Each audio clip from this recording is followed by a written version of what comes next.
Welcome to episode two, season two of Kings on the Daily with my co-host, as always, Donnie. We got a lot to talk about in Kings Nation today, so you know how we do about that time. Time to kick that intro. Let's give it up to the youth. Loyal to the squad if we win or we lose. It is in our veins that orange and the green running through and through. Cause you know we want it. These squad versus ours, now they don't really want it. Our petty greens deep with pros in abundance. Get ready for the storms cause the hurricane's coming. Let's give it up to the youth. Loyal to the squad if we win or we lose. It is in our veins that orange and the green running through and through. Cause you know we want it. These squad versus ours, now they don't really want it. Our petty greens deep with pros in abundance. Get ready for the storms cause the hurricane's coming. All right, we back. What's going on, brother? How you doing, brother? Hey, I'm doing good right now. I know, right? I'm doing good right now. Shoot. Do you want to go ahead and jump into it? Both feet, bro. Let's get it. All right. So the Miami Hurricanes landing the main key to breathing that we was talking about, wide receiver. So we have landed JoJo Trader out of South Florida, which I'm glad that we continue to keep our players at home. You know what I'm saying? I'm glad we're able to keep our players at home, man. We definitely need that. So, but also, I heard that he could play both sides of the ball also. Well, I mean, just looking at the way the young man is built, I do not doubt it. Um, I mean, that's just a given, but I would be really interested in seeing how Mr. Beard develops him on the offensive side of the ball because I think even though he can play both sides of the ball, I think he can actually play two different positions on offense. And Yeah. to make it short, I would say a hybrid tight end and a star wideout, Mm-hmm. just depending on the package. Trick plays, maybe fullback, halfback. Not sure the speed, but just as a gimmick, because that's something that will make you think. So yeah, I mean, an excellent grab there, excellent. I mean, I'm ecstatic over that. You know, hey, I love it. You know, I see a lot of upside in the guy, and putting him there with Kobe Young and Mm-hmm. everybody else, bro. We just got a lot deeper in the receiver room and a lot more deadly. Yes, that's what I like because the thing about it is we was able to beat out Florida State, Georgia, Ohio State, and Penn State for him. That says a lot. That says a lot because you know we've been literally battling Florida State and Ohio State for top talent. So to beat them out, and we also move ahead of Alabama and Texas nationally in rank and recruiting. Hey, I'll take it any day of the week. Yes, sir. Yes, sir. Facts. He also his teammate Clarence Robinson. You know he's with us too. You know. Yeah, I read about that briefly. Because I mean that happened like minutes ago, so I didn't get a lot of info on him. I Yeah. was just so excited. I almost threw the remote, but I was like, yeah, I was like, this is what I'm talking about. Like what we talked about earlier with the Yeah. depth. Now we got dogs that can compete at all three levels. So it doesn't matter if Jacoby has a cramp. Now we can just start plugging pieces in. And when he comes back fresh, what are you going to do on defense? Because like if we continue to recruit like this, there Mm-hmm. won't be a whole lot of teams in the nation that can compete with us at that level. I mean, yes, of course, your playoff teams. I'm not delusional, but Yeah. just the ACC, they will not be deep enough to compete with us if we keep recruiting like this. Because now it's like bring the fresh legs in. You know, Yeah. we hit him for like a 40-yard bomb, take him out, put the fresh legs in, put the fresh legs in, and you got like maybe a 3 person rotation, and we like 4, 5, 6 deep. Come on, man. Yeah, and the thing, and this is something that me and you talked about last week, is that by providing depth, and especially at the wide receiver, because we was adding depth everywhere else except for that wide receiver, and we was thinking like, dang, is Miami gonna ever recruit some wide receivers?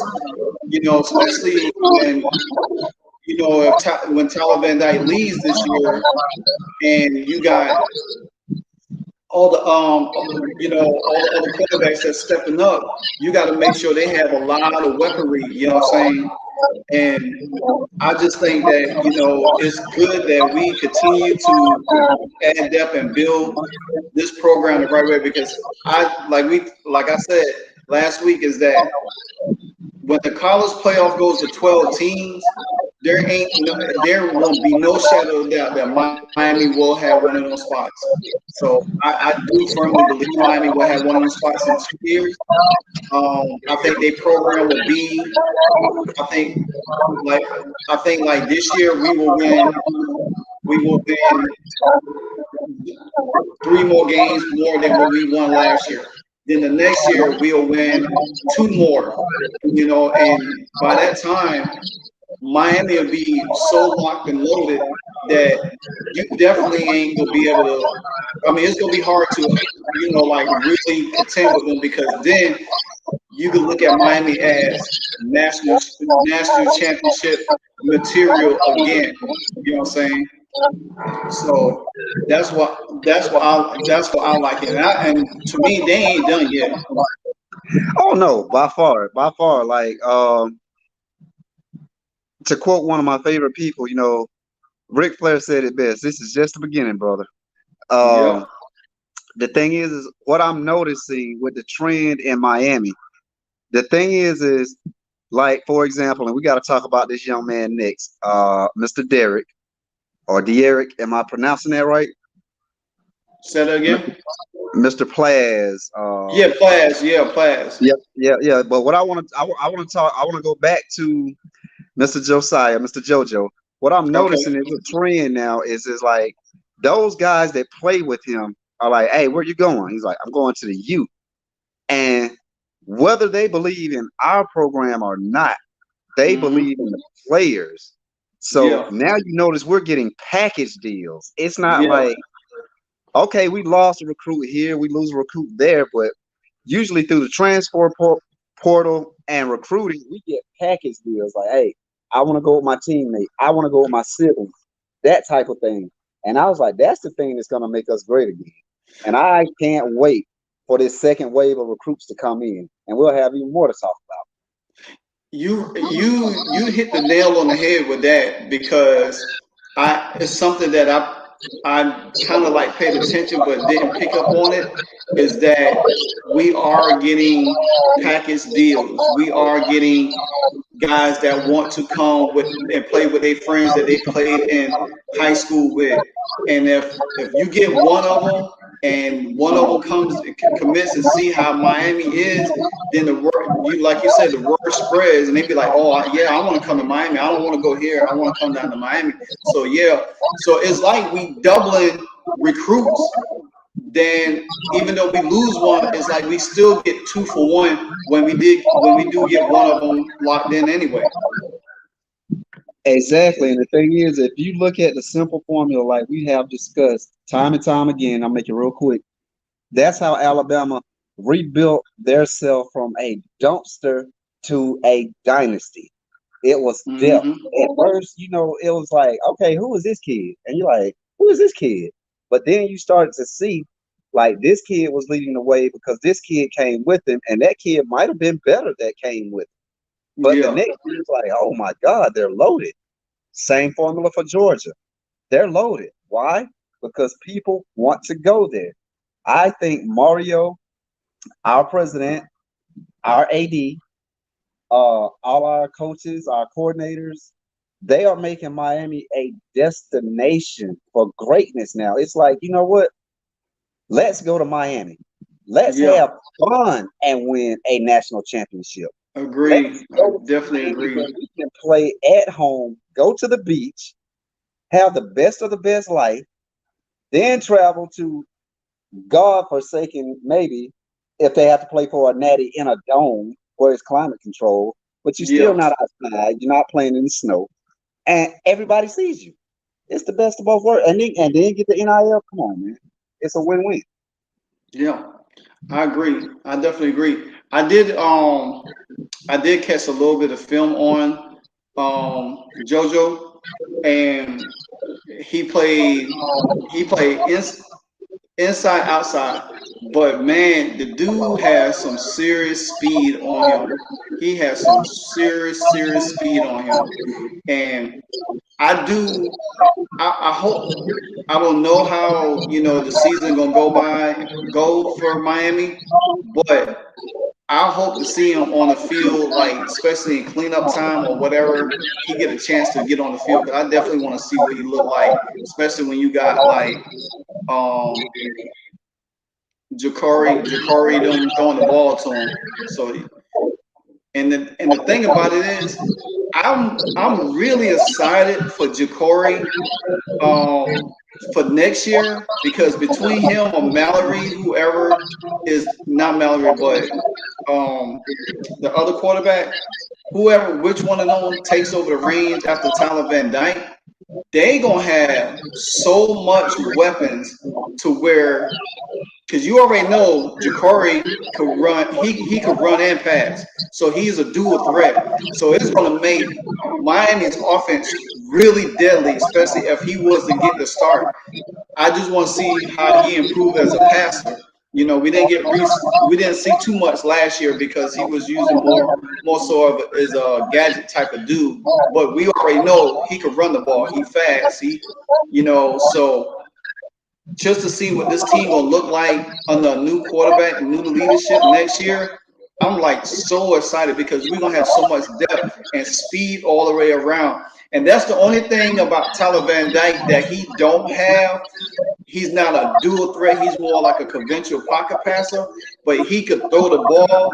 So especially if our offensive line is tight like it's been, and he gets time, just imagine what our offensive line look like next year if Ja'Cory is back there and we running like sweeps and he run the ball, and our offensive line could really just hold up against everything. It's crazy just to think about now what Miami is starting to is kind of like gauging to start to turn into for the future. Yeah, and I agree with every point that you made. And the thing is what I look at is like with the two quarterbacks. Now, I will tell you this. I'm going to make this analogy.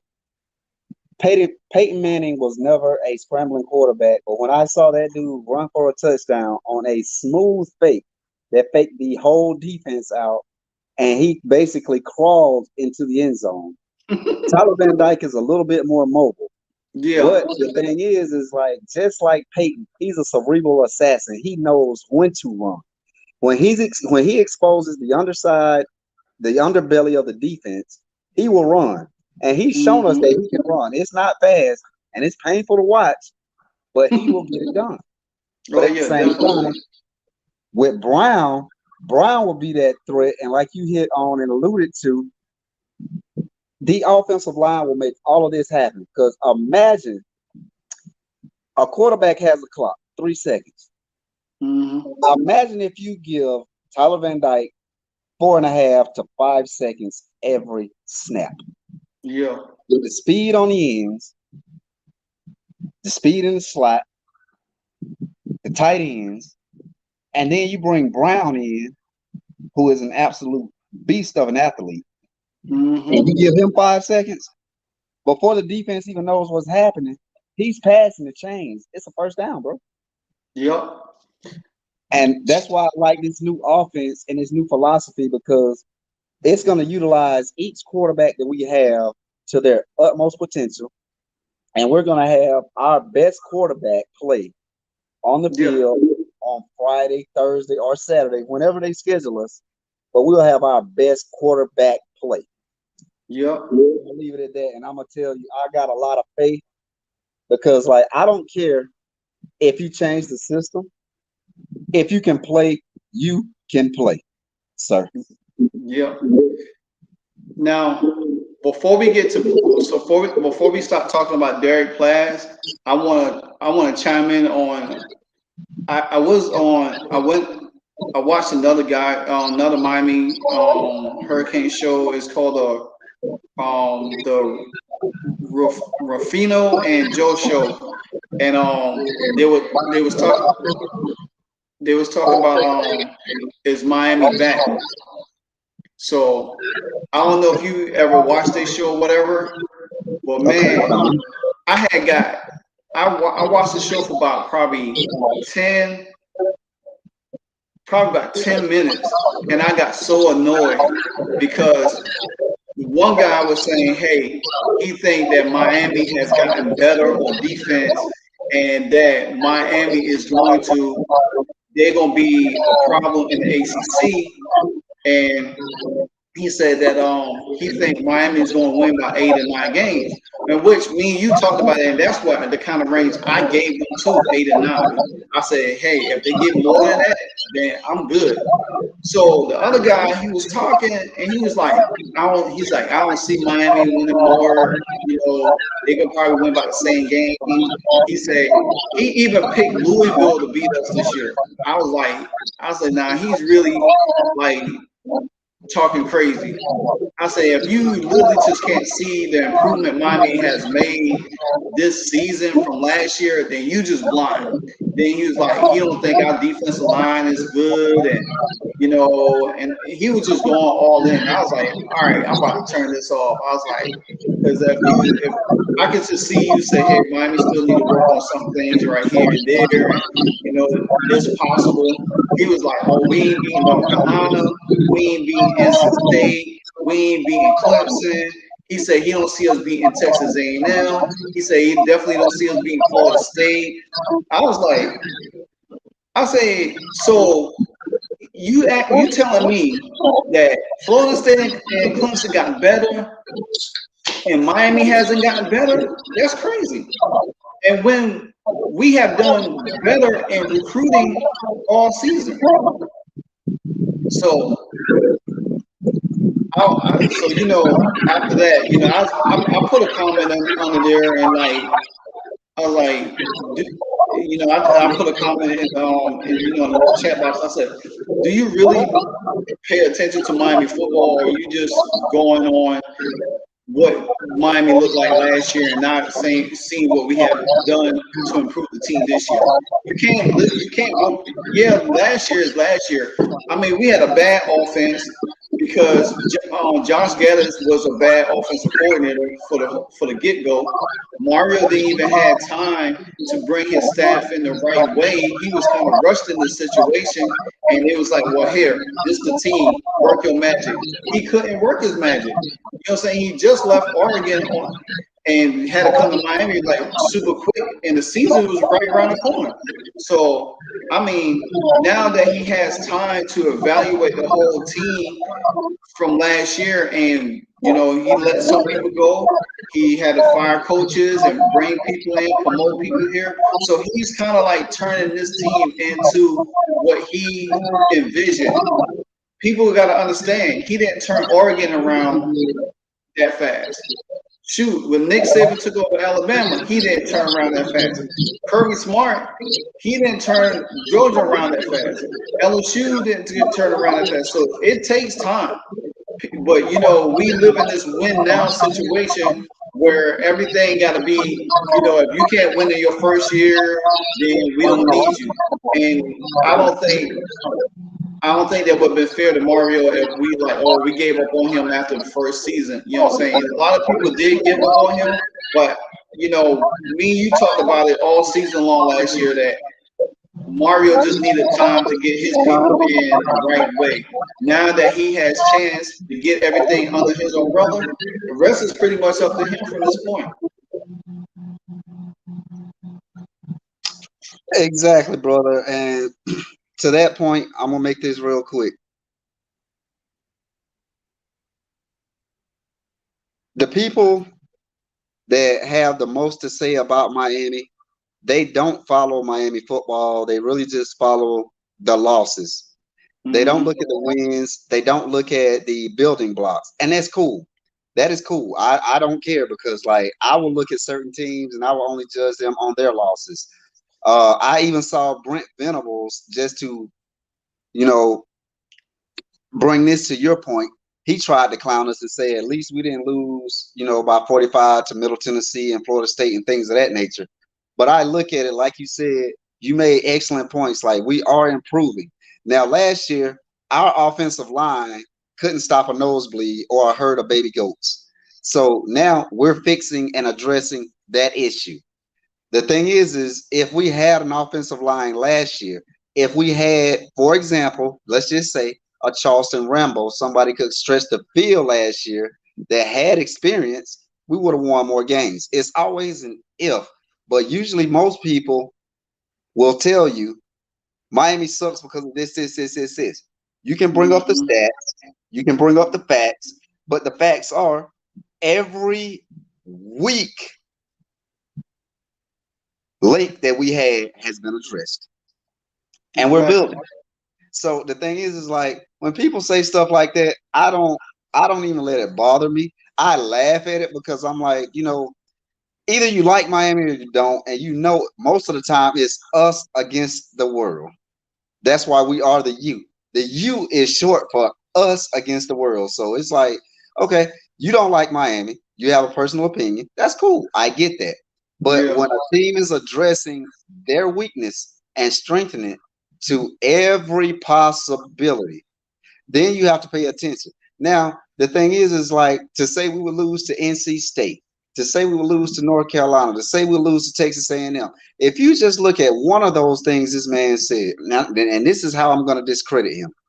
Yeah. Texas A&M was not a blowout. We had every chance to win that game. We just couldn't get it together. Yeah.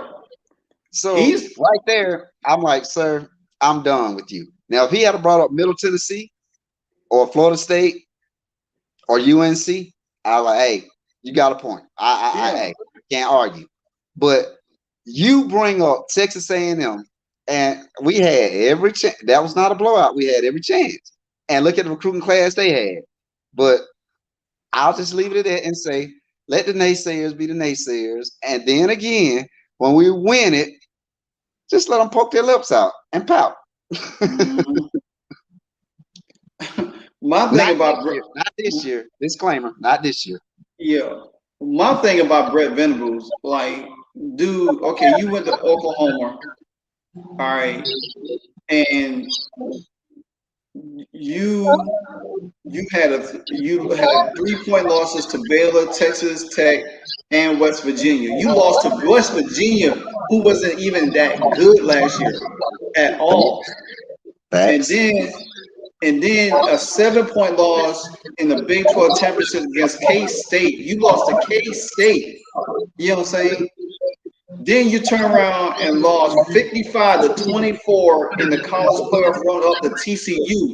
So, and then you lost to 49-0 to Texas to finish the 2022 season 8-5 overall and 6-3 in the Big 12. So you had blowout losses last year.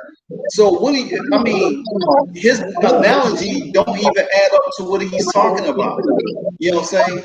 So that's why I was like, my thing with Brent Venables is this. You need to saddle up because you about to go in the SEC, buddy. You know what I'm saying? You about to go in the SEC, and then you gonna have a long road to climb. A long road to climb.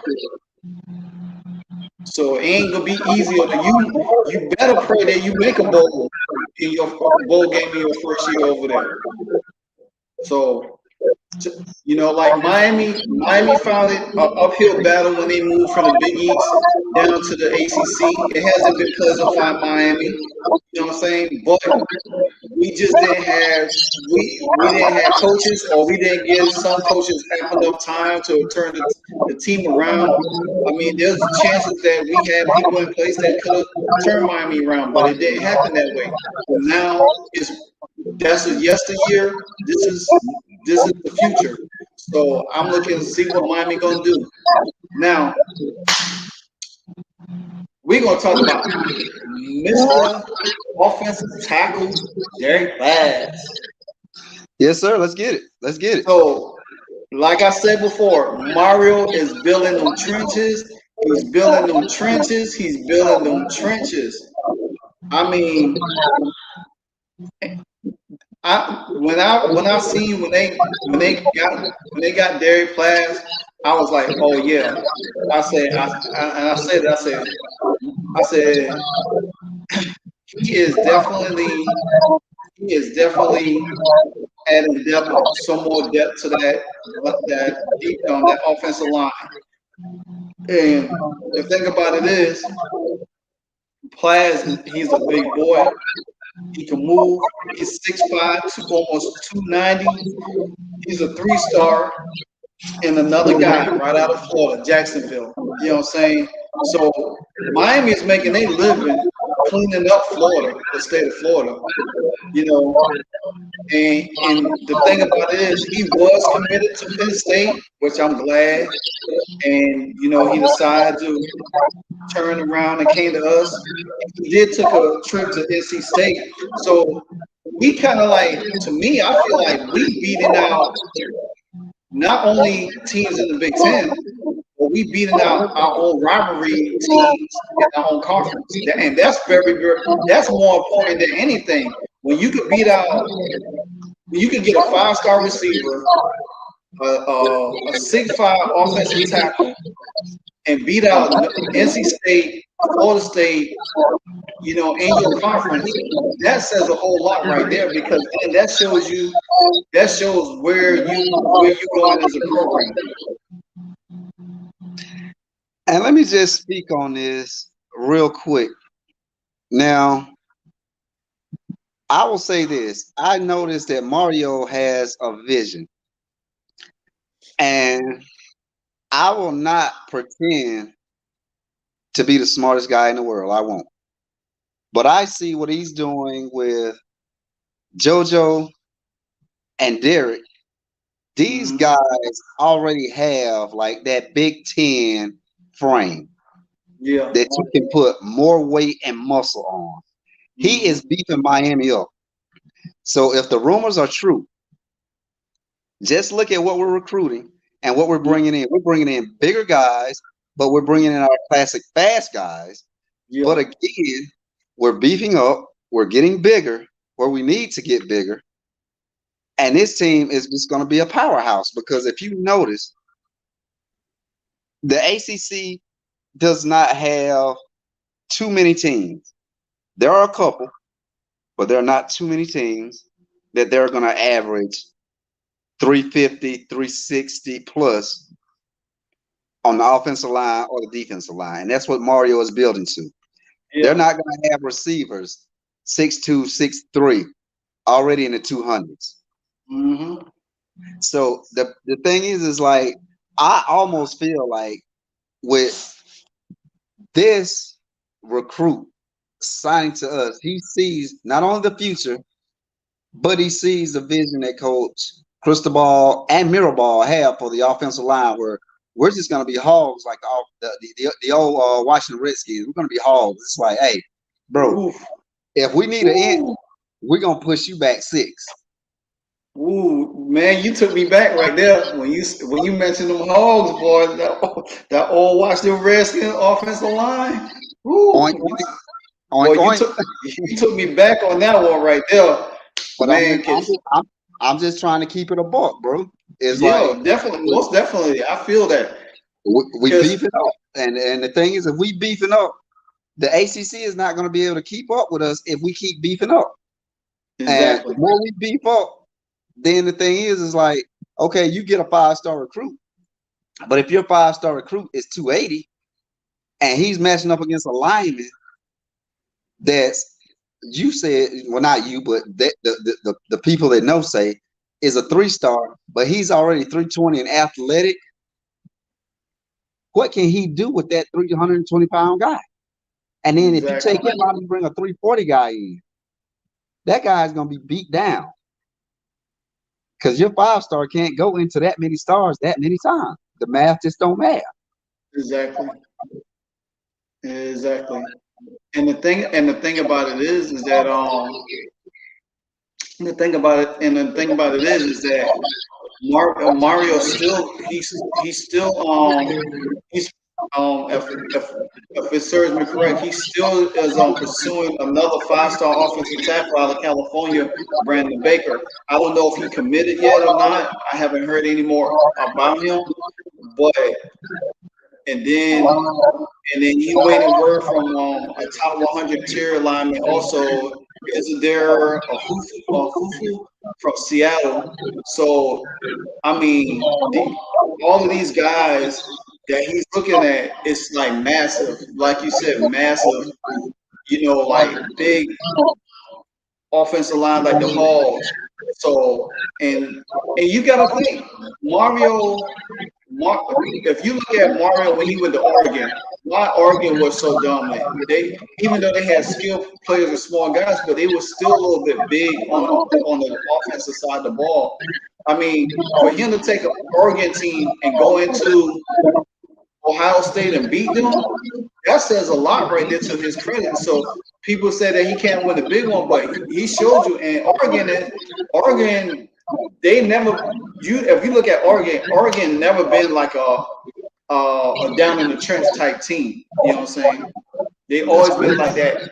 They always been like a real fast team, and that's why I always tell people, I was like, when you watching college football, not just don't watch just your team, watch every conference so you could get an idea how each conference operate, especially when it comes down to certain things like for the draft, recruiting wise, and everything like that. You got to pay attention to the whole landscape.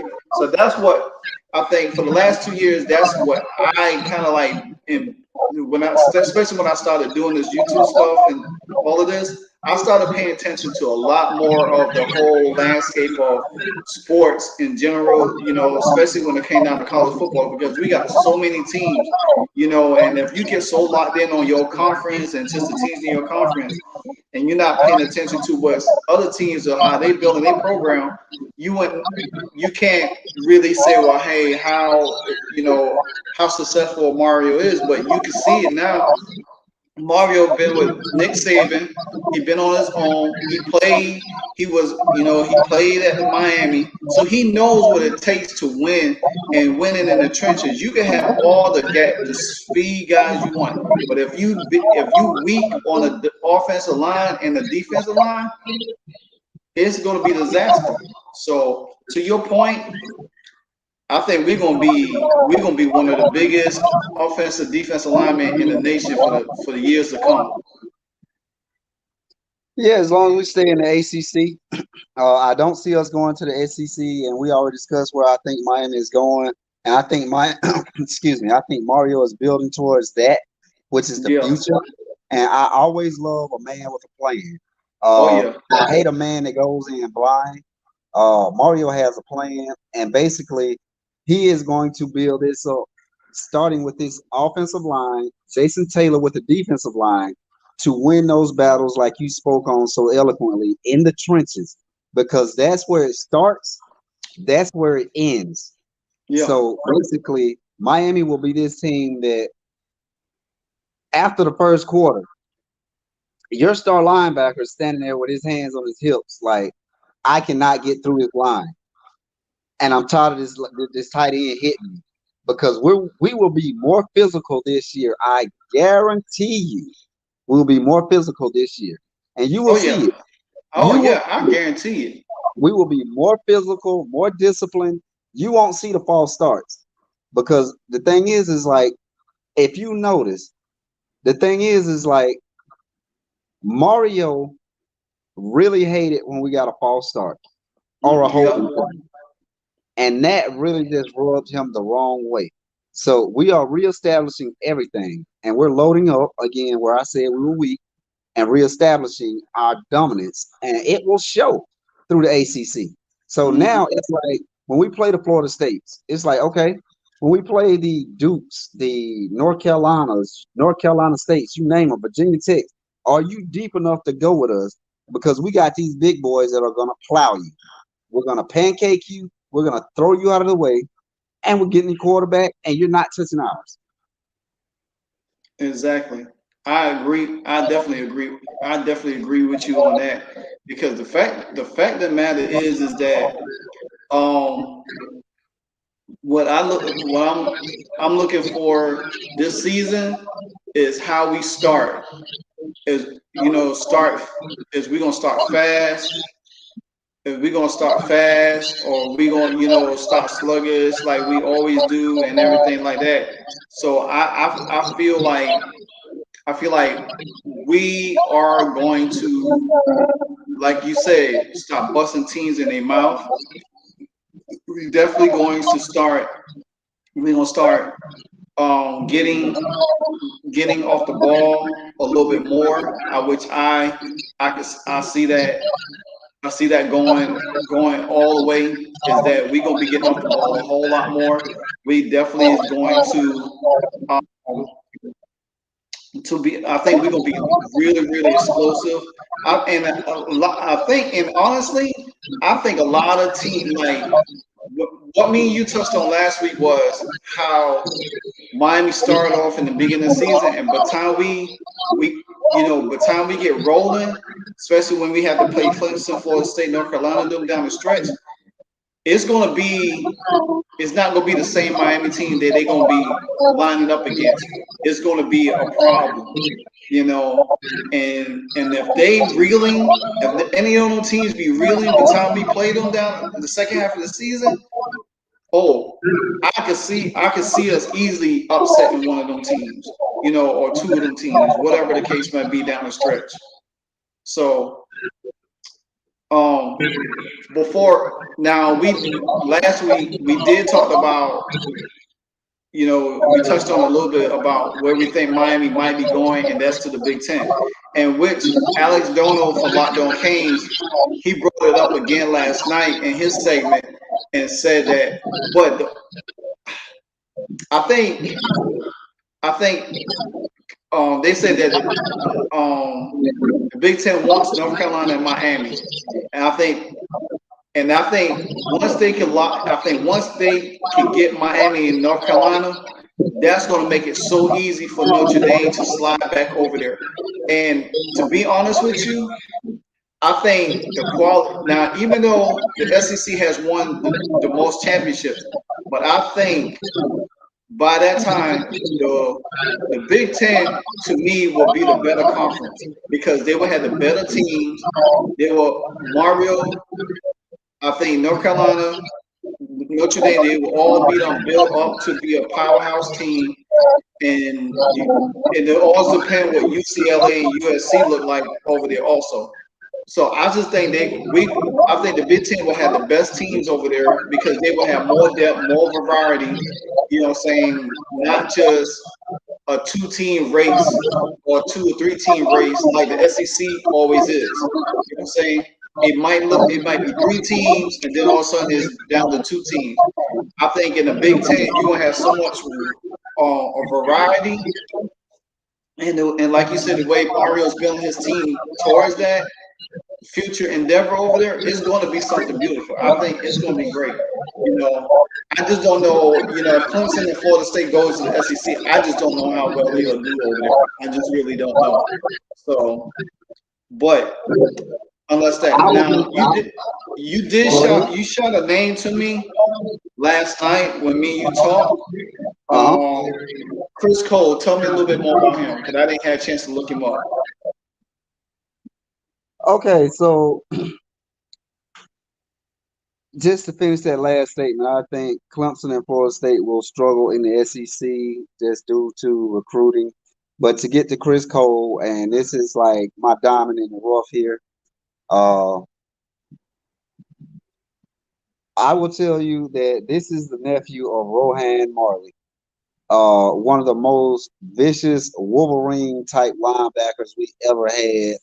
That basically taught Ray Lewis how to be Ray Lewis, taught Ed Reed how to be Ed Reed, and just was a blueprint for a linebacker from Vilma to Beeson, you name it, to Morgan in our defensive scheme. Mm-hmm.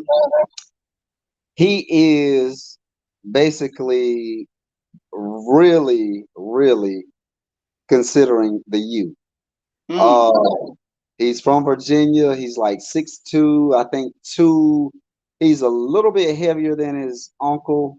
I think he's like 210 at this point, and his uncle is like 5'8", 205, and was just an absolute, oh my God, amazing fireball. And I will tell you, just based off his awareness, his strength, his tenacity, putting him in our linebacker core, hey, that would be an awesome addition.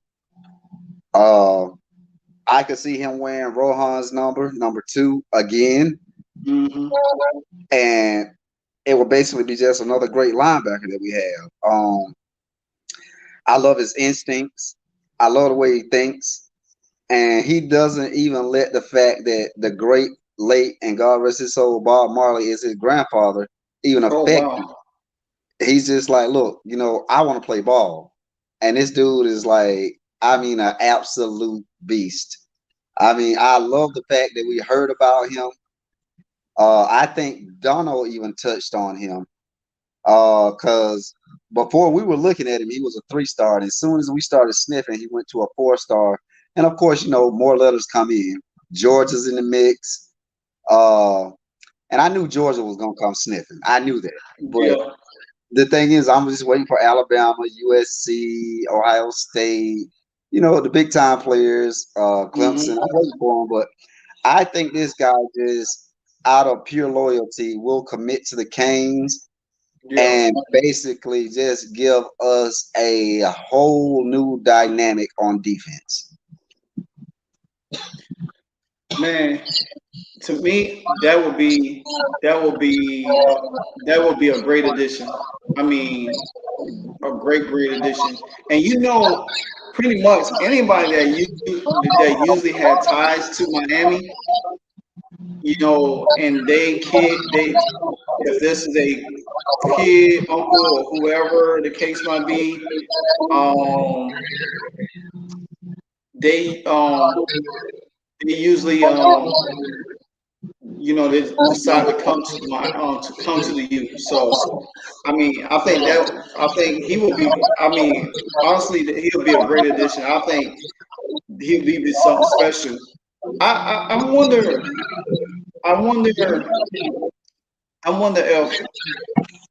I know Sean Taylor brother.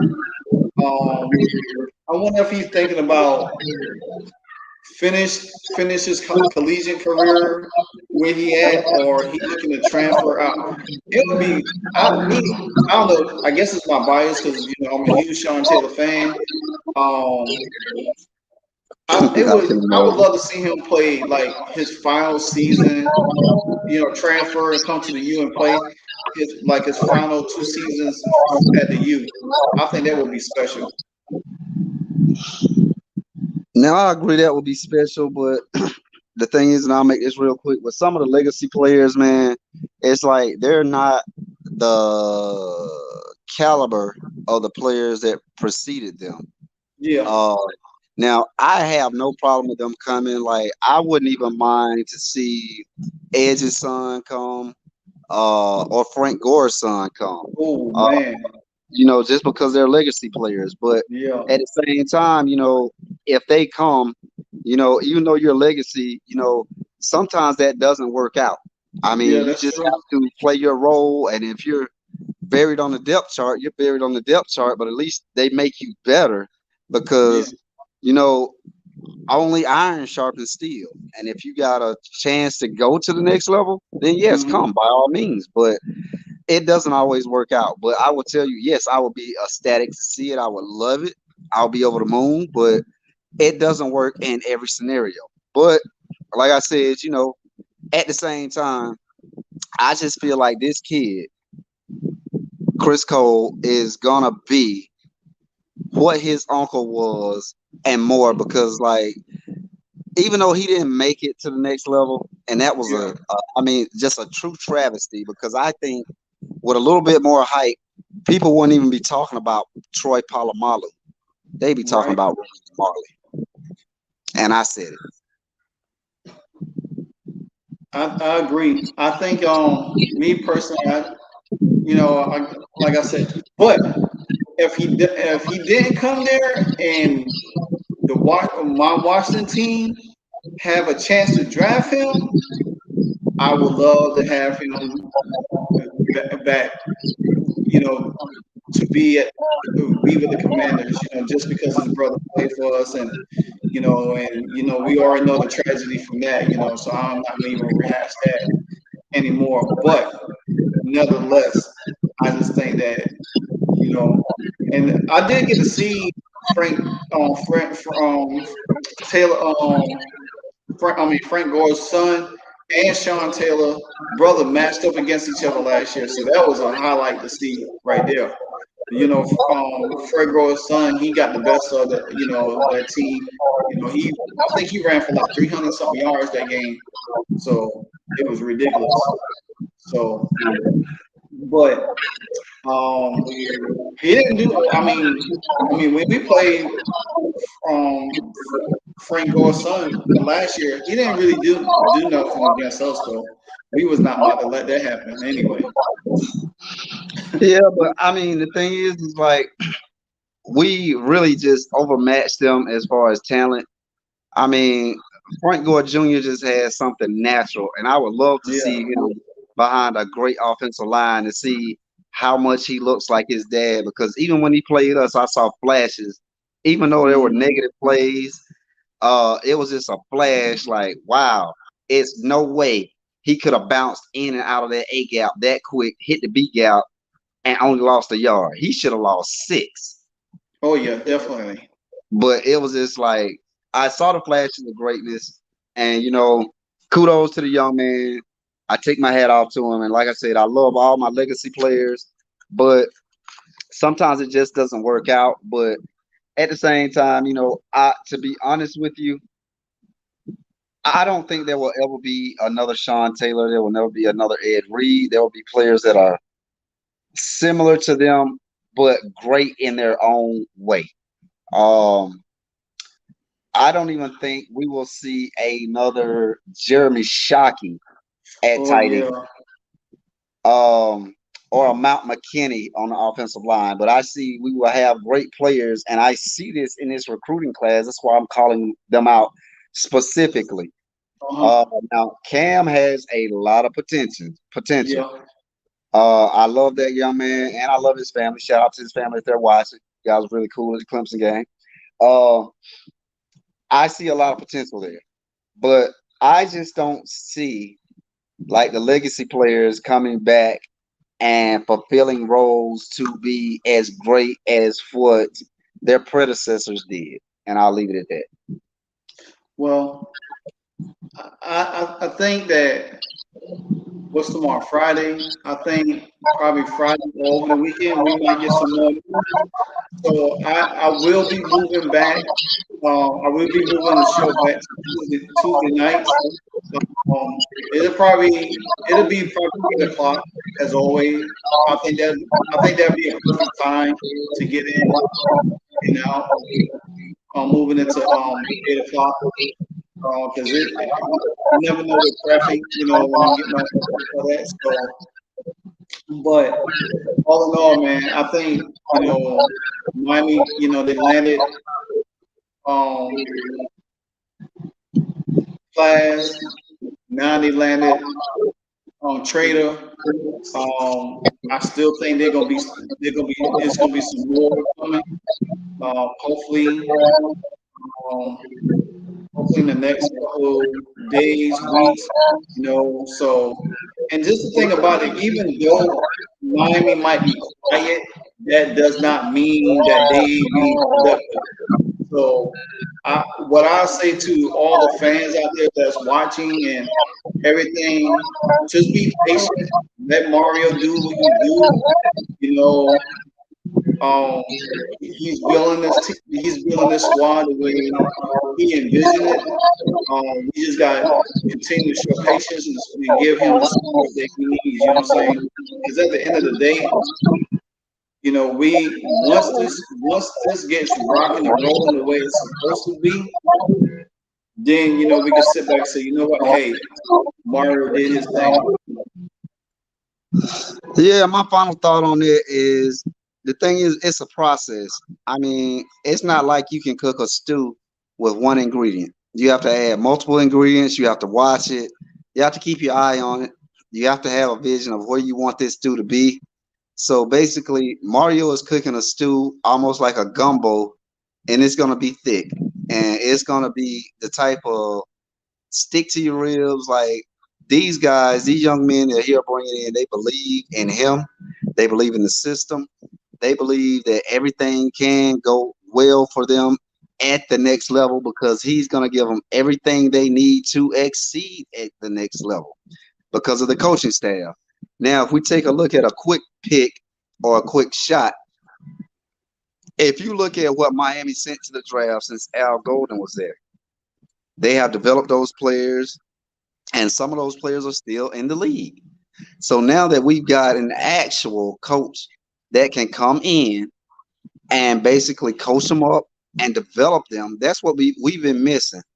The discipline, the depth, and the discipline, the depth, and the what was the other D? I'm sorry, it's a car alarm going off over here. It distracted me. But anyway, what we have to do is just get back to the basics. Mm-hmm. So what we need to do is basically we got to develop these guys. That's the other D I was looking for, development. We have to develop the guys. And I think Mario is the perfect coach to do that because Nick Saban did it. Kirby Smart is doing it. Ryan Day is doing it. Yeah. Everybody's doing that now to be successful. They are developing these guys and they're instilling discipline and they go on to the next level and they succeed. So the thing is to make Miami great again, that's what we need, the 3Ds. And I'm going to close out on this. I think that this class, 2024, will shock people. And I mean, I'm not talking about like, oh, okay, that's Miami. It's like, oh my God, Miami? That type of shock. You know how excited I am about the 2024 class anyway. I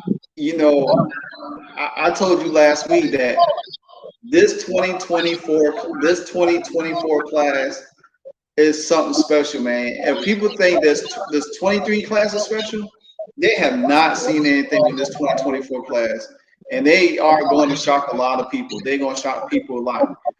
So check this out. I'm just doing some research, and I just found this out because this happened 4 hours ago. The CW has secured broadcast rights to 50 ACC football and basketball games. It says that the CW announced on Thursday that it was secured the rights of 50 ACC football and basketball games each season through 2026 and 2027. Here's what you need to know.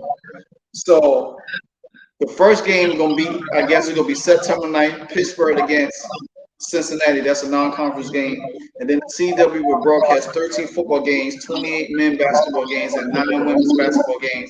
The basketball games will be broadcast in December, January, and February, with men's basketball doubleheader each Saturday and women's basketball games on Sunday. So I think because they say 2026, this goes to 2026 and 2027, because maybe around that time, you don't know what's going to go on, because with the grant of rights, you don't know if this new model with I really don't like Jim Phillips as the ACC commissioner. I really don't. Oh my God, he remind me of Daniel Snyder. He just sits there and don't have no clue how to do anything. You know what I'm saying? I wish what's the what's the dude that he left to go to the NFL, but he was the commissioner for the Big Ten. I can't remember his name right now, but all in all, I mean, hopefully this new situation with the CW, because you know the CW already is they're already collecting money from the Live Golf to broadcast that tour, and but CBS is broadcasting the Big 12 games, so now the CW jumping the park, which also reminds me that's what the Pac-12 was trying to do. The Pac-12 was trying to cut a deal with the CW also, and this is what I was just thinking. I said, well, why not the ACC and the Pac-12 just merge? You know what I'm saying? But that's unlikely going to happen because teams going to still get poached if they're not getting the right revenue money share across the board. So, and teams gonna want to go and make more money. And we already know that Miami is already AAU's accreditation is a big plus for the Big Ten. So that leaves that right there. So I just think this move right here, the broadcast games on the CW, it's just a short term fix for me. And I can agree with that. Like I said, that's a short-term fix, but also I see the bigger picture. Uh, the Big Ten is smart when it comes down to accredit. I always pronounce this wrong. Accreditation. Um, North Carolina is like one of the most accredited schools in the country, as is Miami, and been one. Um, so to bring them in, it's like you're not bringing in a public institution that you got to worry about if they can get the credits and the accolades. It's like you bring them in, it's already there. It's just add water, and basically by adding water, you add them to your conference. Yeah. So the thing is like if you really watch this, because I'm looking at this like a game of chess. The moves they are making, they're not worried about the SEC. They're not. What they're worried about is their conference, and they can say, well, you know what? We've got academic scholars at all these schools, so they can put it back up on the screen. 3.4 GPA, 3.5, 4.0. That's what they want. That's what they want. So now when they can broadcast that to the nation, because if you notice, they've stopped doing that. It's only certain schools they do that for, because like you said, you have to watch the entire landscape. Am I right? Yeah, so right. When was the last time you seen an academic All-American from Alabama? I'm just saying. I'm not trying to be funny. I'm just saying. But I have to laugh because I don't remember. Okay. Now remember when Yoquin was at Miami, they were boasting about his GPA, and it was other players at Miami and other players in the ACC. Because what I don't get, if you can make it into Duke and you're not a rocket scientist and you can play football, your GPA has to be off the charts. If you can make it into a North Carolina, your GPA has to be off the charts. It's not your SAT scores that get you in there. It's what keeps you there. Exactly. So that's what I'm looking at. And the thing is like when we go out west, the only time they talk about academia is UCLA and USC. So it's obvious, you bring those schools in and build up that conference. And it's like, hey, man, if you want to go to this conference, not only do you have to score this on the ACT or SAT, but you got to maintain this GPA to stay on the team. And they don't discuss that anymore. They used to discuss that. Exactly. So all I'm saying is, I think Miami has a plan, and it starts with our president that came back home. Um, I think he's got a blueprint, and Mario is gonna drive his Mario Kart pun just through the path, man. And basically, it's gonna be the scholars and the brilliant minds will be in this conference. And if you notice, they are selective about who they want to join the conference. They didn't ask a whole bunch of teams. They asked for 2 teams. And then you bring 2 teams from out west. Who? Okay. And I know we're going to run over a little bit, but I got to ask you this. Well, you good. Who would not want to see, just because of the fandom, Miami play USC? Man, I would love to see that. Okay. I mean, you think about it, and I'm gonna throw Notre Dame in there because. Oh yeah. You brought that up, and I'm sorry, brother, I forgot that. But yes, Notre Dame. But yes, add that, and let's go. You add Notre Dame, Miami, and North Carolina. That's just them 3 right there. You think about it. Notre Dame has rivalries with Penn State, Miami, Michigan State, Michigan, and Purdue, and USC on top of that. That's what, 5, 6 teams? Then you think about it. Miami, they got rivalries with Notre Dame. They got rivalries with Penn State. You know what I'm saying? They're going to have that rivalry with North Carolina. They probably will keep the rivalry with Florida State. That would be an out of conference. Then you got to think Miami can pick up new rivalries with Ohio State. You know what I'm saying? That 2002 championship game. Yes, sir. We got to get that back. Then you look at Michigan could be in the fold. And guess what? We can renew our rivalry with Michigan State because Michigan State came to us. You know what I'm saying? You got to look at Wisconsin in the mix. So Miami could create new rivalries and re-enter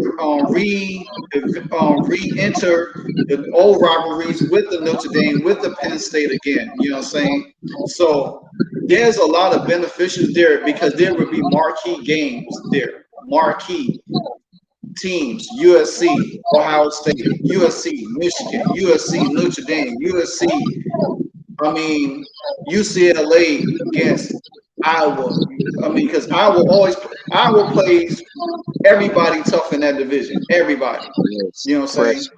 You know what I'm saying? Then you got to think Maryland could renew their ACC rivalry with Miami and North Carolina again. So there's so much potential for North Carolina, Notre Dame, and Miami to be in the Big Ten, to where you could create more rivalries again, and you could create some new ones.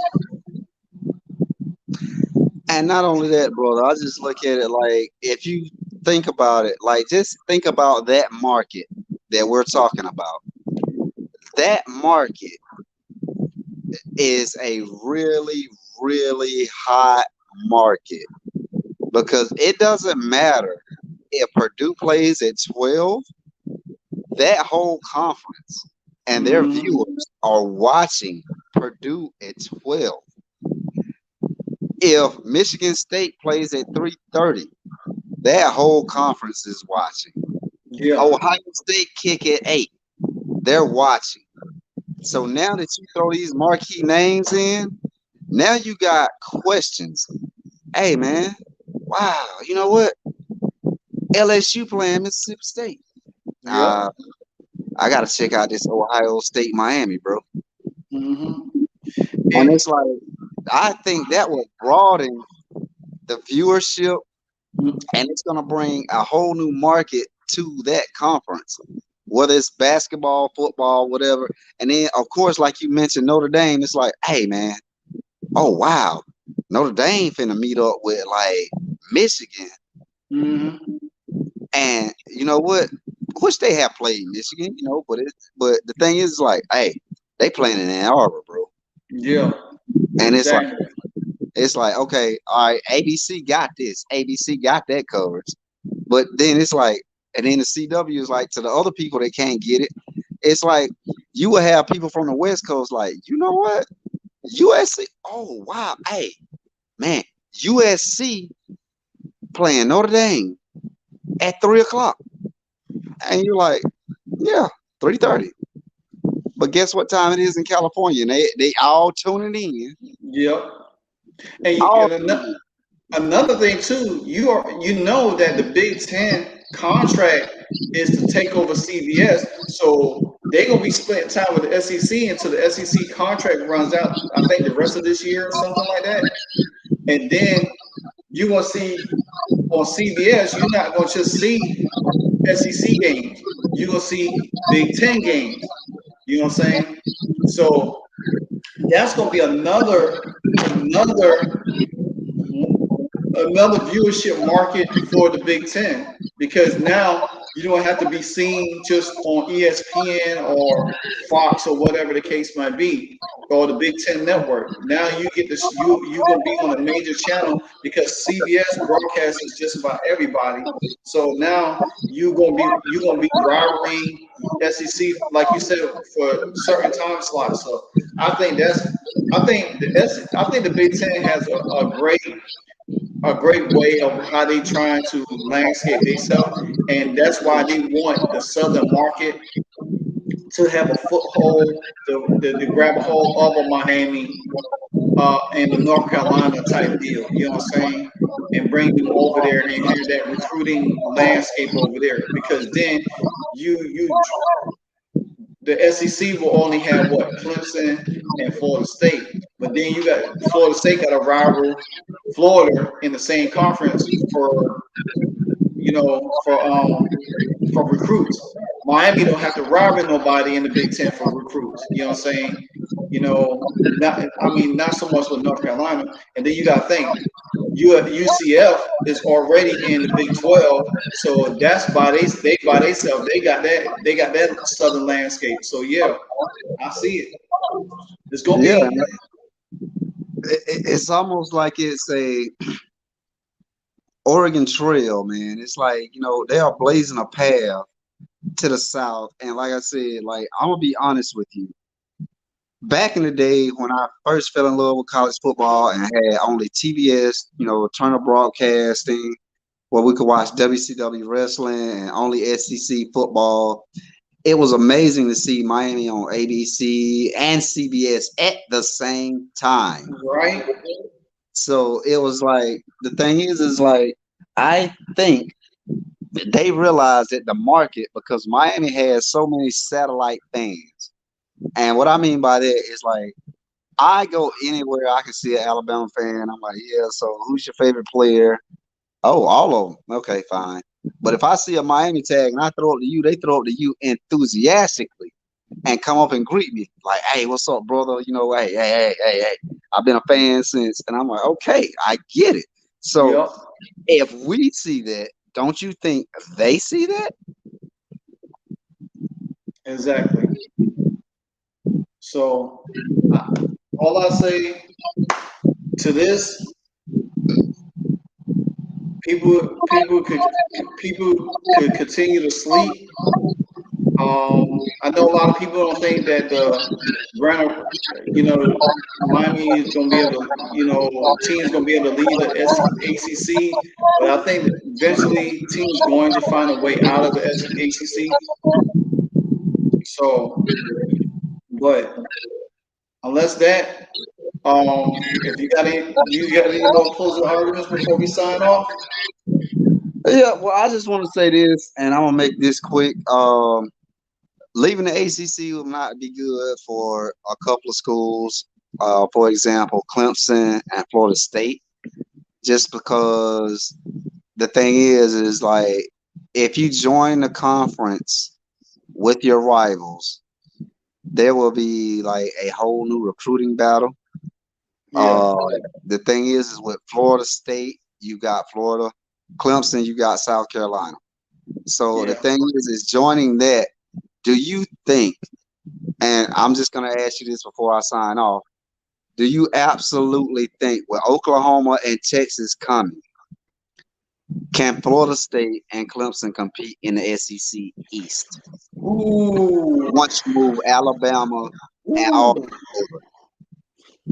Depends on how they divide the conference up. well I think, from the sketches, and I'm just gonna give you this so you can make an informed decision. From the sketches I've seen, the SEC East will contain Alabama and Auburn, well, yeah, that's rivalry. and everything else is going to the West. Ole Miss, Mississippi State, LSU will stay in the West, but Alabama and Auburn are coming over. Hmm. So with Clemson and Florida State coming, you know they have to put them in the East. Yeah. Now, if they break it up in a like a pod, 4 pods, then I think most likely Clemson and Florida State will be in the same pod. They might add like South Carolina, um, say Tennessee in there. It might be 5 teams in the pod. So let's say Clemson, Florida State, um, Clemson, Florida State, South Carolina, and Tennessee.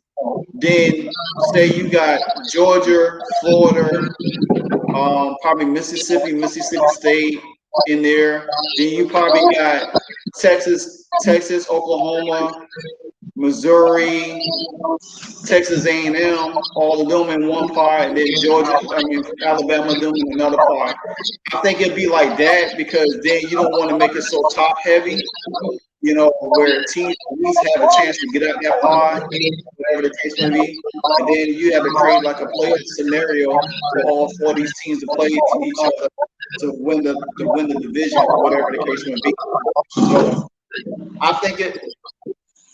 I don't know. I got a feeling Clemson's going to take a step back after the season. I just don't see them continue to be that juggernaut.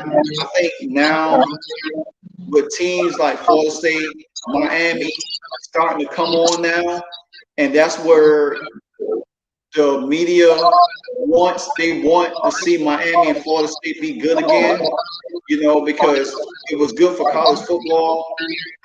I think they dealt with Clemson being good, but I think they wasn't really all for Clemson. You know what I'm saying? Mm-hmm.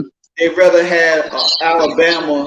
Like Georgia is now the new Alabama, so everybody going to Georgia.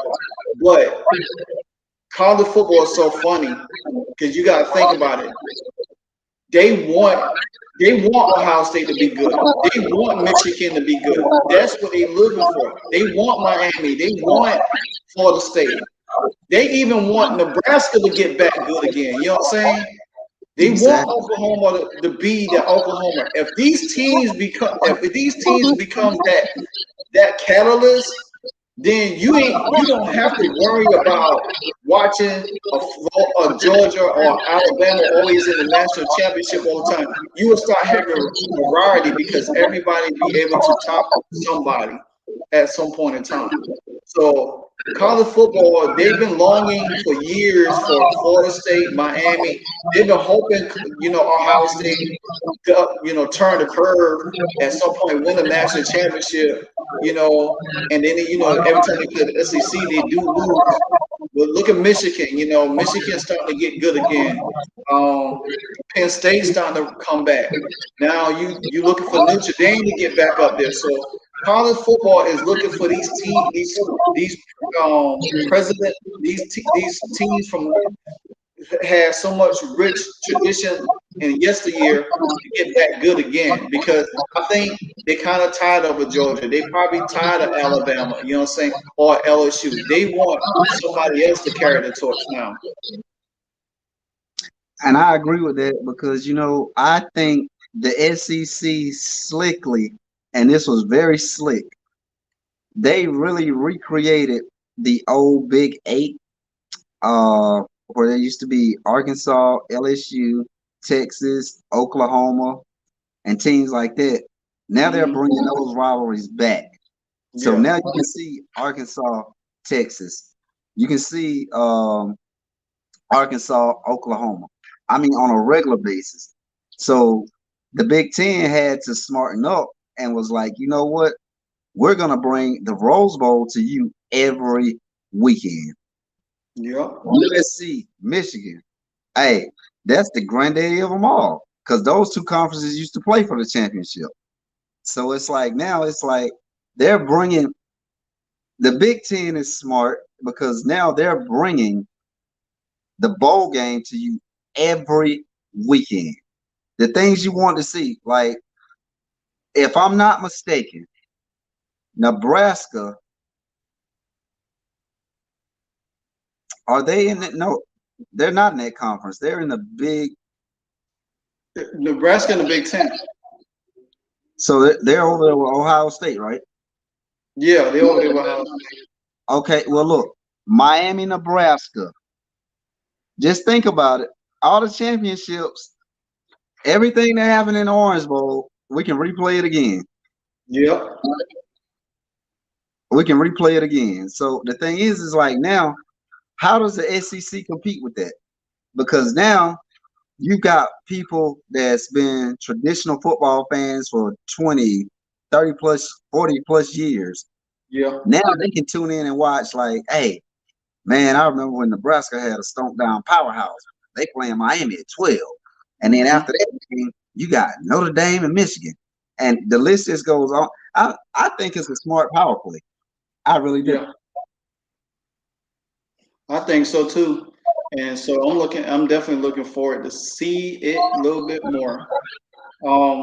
But bro, this been a really good show tonight.